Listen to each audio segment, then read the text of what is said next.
Shaftesbury Abbey has had a chequered archaeological history. After the dissolution in 1539, the removal of the magnificent Abbey church was so thorough that after a few years little trace remained above ground. And soon even those remains were gone. For centuries, what survived after the destruction of the dissolution lay buried underneath gardens. And it wasn't until the 18th century that people started to investigate. Apparently in 1746, somebody dug some holes here and found some gold rings, which of course have long since disappeared. And then in 1817, a Mr. Charles Bowles appears on the scene. He wrote a short account of what he'd done, and apparently, having obtained permission from the proprietor of the site, he employed a workman to dig, and at the depth of about 6 feet from the surface, came down to the floor of the Abbey church, which we're just standing above here. So a huge amount of material had to be removed. He was very concerned about the Roman tiles, as he put them, that he found decorated with all sorts of patterns, and also of all the architectural fragments that he discovered. Billety mouldings of massive pillars. What he was convinced by from these finds was that this once grand pile of buildings, as he put it, was composed of Saxon, Norman and the modern architecture. So that was the first sort of scientific investigation, 1817. Strangely, considering that Shaftesbury lies in Dorset, the next excavations, which took place in 1861, were carried out by the Wiltshire Archaeological Society. They carried out some borings in various places, came across traces of solid structures, and then opened up quite a substantial area. They describe it as being about 80 feet by 80 feet in this area at the eastern end of the church. So we have a plan of what they discovered. They've got the chancel here, site of the altar, the apside lend, the 2 chapels, and they discovered the crypt. So this was the first extensive excavation that took place at Shaftesbury Abbey. The eastern end of the church had already been investigated in the 19th century, but in 1902 to 1904, E. Doran Webb Esquire conducted 3 seasons of excavations here at this same east end, again employing workmen to clear away rubble and expose solid walls. It all looks a bit of a mess in the photographs that we have of this time. This is looking in this direction. You can see the house in the background, the wall of the gardens, and just piles of rubble everywhere.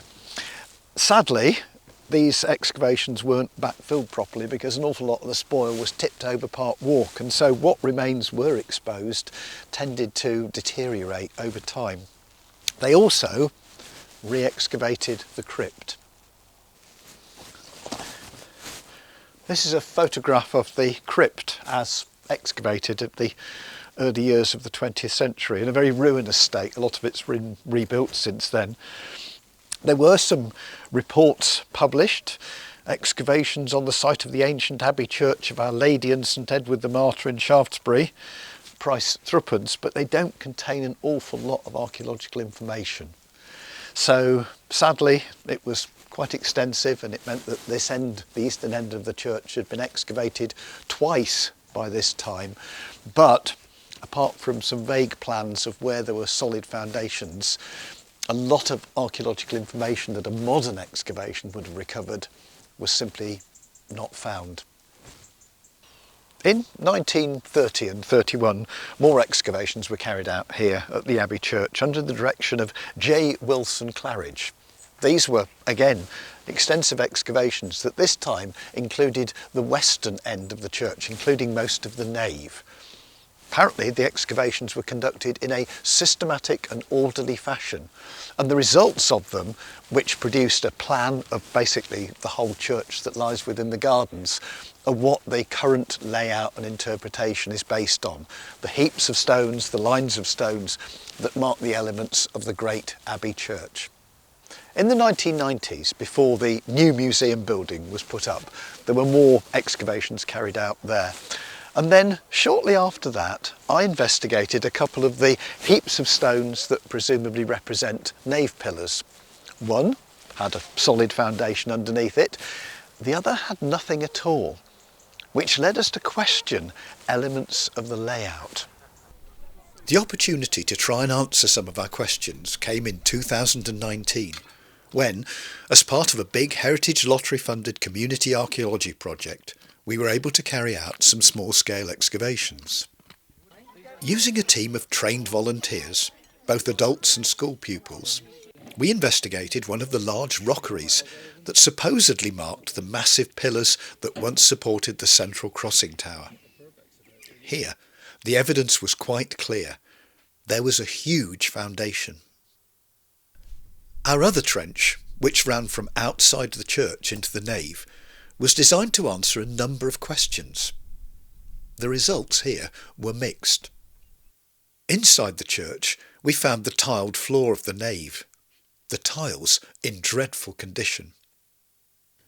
We confirmed the position of another nave pillar and discovered that they were supported on a continuous foundation wall. The south wall of the Abbey church was also not a problem. There were some huge foundations here. But to the south of the church, we found no evidence at all for the wall of the cloister walk, or for a buttress that was supposed to have supported the church wall. We have to conclude that these elements had been made up at the time that the remains were laid out for display. As a result of these excavations, we now think that the cloister lay on the north side of the church, underneath what is now Trinity Churchyard. I'm often asked what next for excavation, but it's not something that can be undertaken lightly because you need resources to carry out the excavation, and then when it's over you need to be able to analyse the finds and write the reports. But it would be fascinating to know what lies underneath the tarmac here on Park Walk, where radar survey has indicated that there are more buildings.